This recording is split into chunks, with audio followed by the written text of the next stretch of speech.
Good morning, great morning, wonderful morning, spectacular morning, outstanding morning, magnificent morning. Oh, yes. As with the beginning of every one of these calls, the reminder of choice that we all have.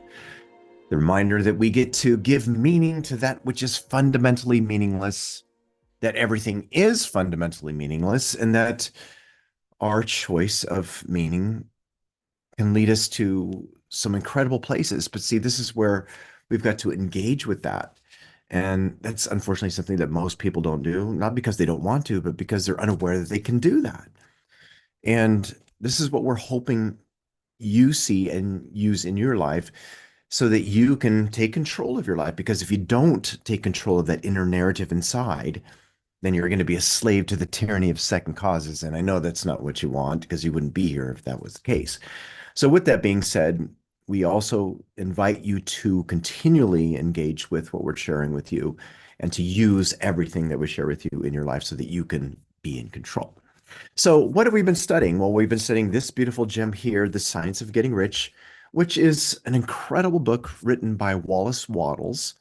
Now, in terms of this version, this is a version that we've dove into and published, and it is a very special version that's been unabridged.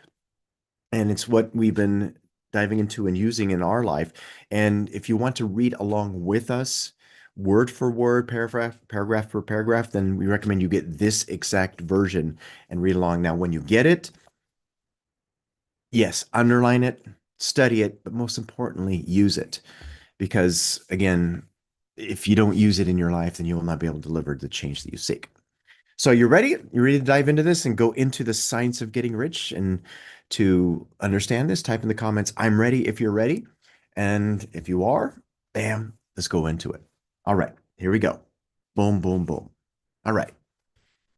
In terms of where we are, if you have the soft cover or paperback, it's on page 20. Now, we talked about this in the last session. And one of the most important things for you to grab onto, and again, this ties into understanding that opportunity is not monopolized, is this beautiful phrase here that no man therefore is poor because nature is poor or because there's not enough to go around. There is more than enough to go around. There's a lot.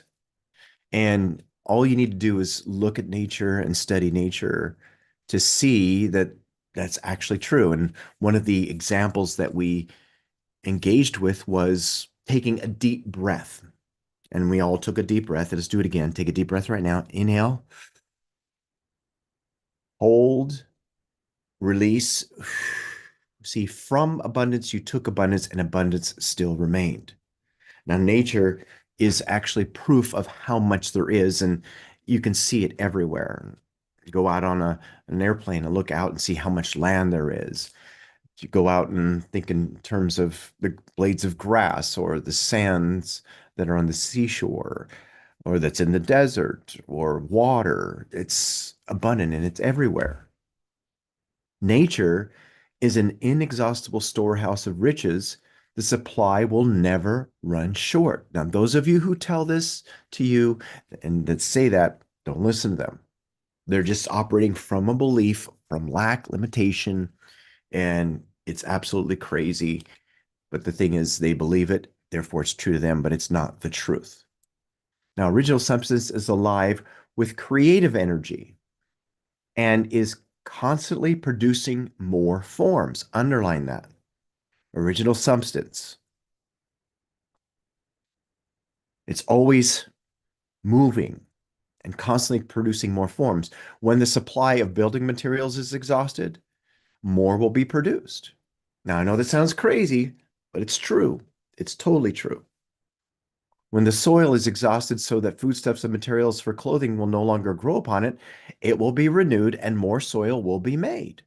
Now, that's crazy, Troy. How's that even possible? That's crazy, Wallace. How's that even possible? Well, just look at how many times it's been said that there's not enough, and then all of a sudden they find more. Now, when all the gold and silver has been dug from the earth, if man is still in such a stage of social development that it needs gold and silver, more will be produced from the formless. It started to take shape. The formless stuff responds to the needs of man. It will not let him be without any good thing. And what I emphasized when we went over this before is that nature will help you to get exactly what you seek.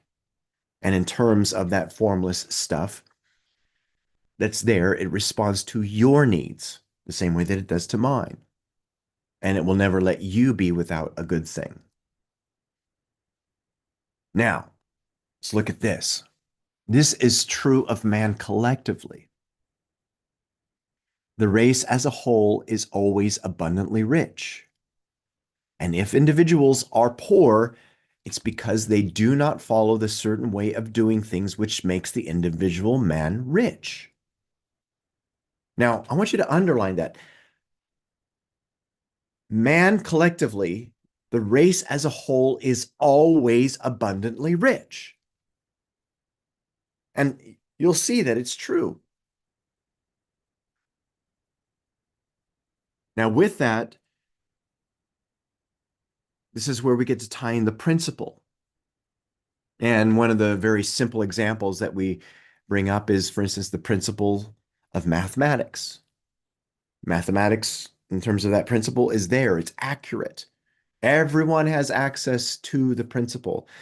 And what was the question? And well, that question was, is if you are figuring out an equation and you get the equation wrong, does it mean the principle's wrong? No, it means your process is wrong.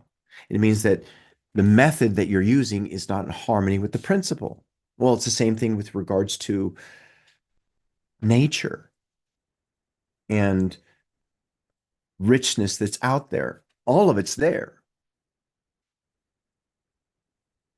If you are not receiving wealth in your life, it's just because there's an error with your methods, not because it's not there. So you've got to do things in a certain way. Now, the formless stuff is intelligent. It is stuff which thinks it is alive and is always impelled towards more life. Put a big box around this. The formless stuff, that thinking stuff. It's intelligent.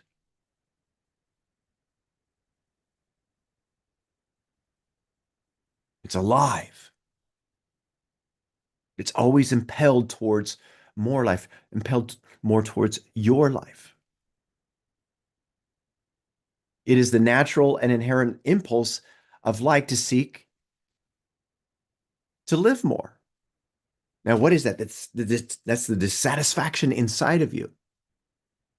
We talked about that in depth in There's No Such Thing as Self-Sabotage. And here he's pointing it out. Dissatisfaction is what leads to transformation. It's that constant yearning for growth, for change. That's embedded within your spiritual DNA. Now think about why he's saying this. It is natural and inherent. It is the natural and inherent impulse of life to seek to live more. It is in the nature of intelligence to enlarge itself, and of consciousness to seek to extend its boundaries to find fuller expression. Now, again, why is this important? Well, because that's what's in nature, and you're a part of nature. Now, the universe of forms has been made by formless living substance, throwing itself into form in order to express itself more fully. Now, let's think about that. You can think what you please. If to think is to form, you can form what you please. Here he's pointing out that the universe of forms, in other words, shapes, outcomes, result.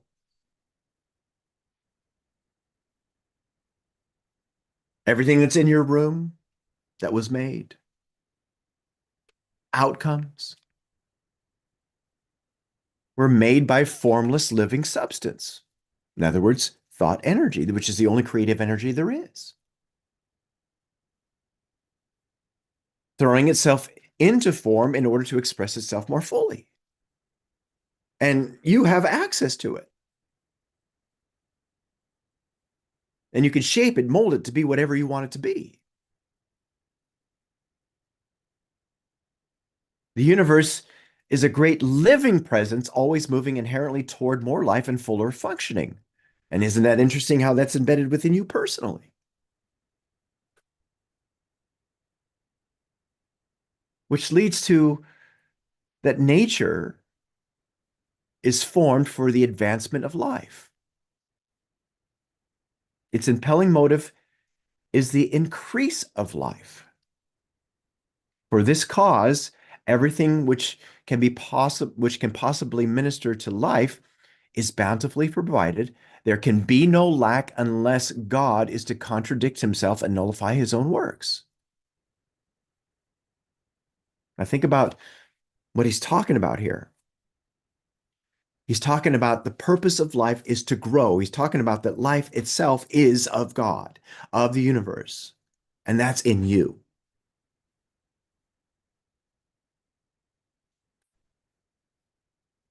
Which means you can create the life that you desire.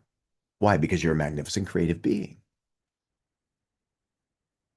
But now, before we proceed further, for those of you who are watching this live stream and would love to tap into watching the remainder of these calls live or even watch the replays, which are valuable, then go to elevitality.com and register for Master Your Mind. You'll thank yourself later.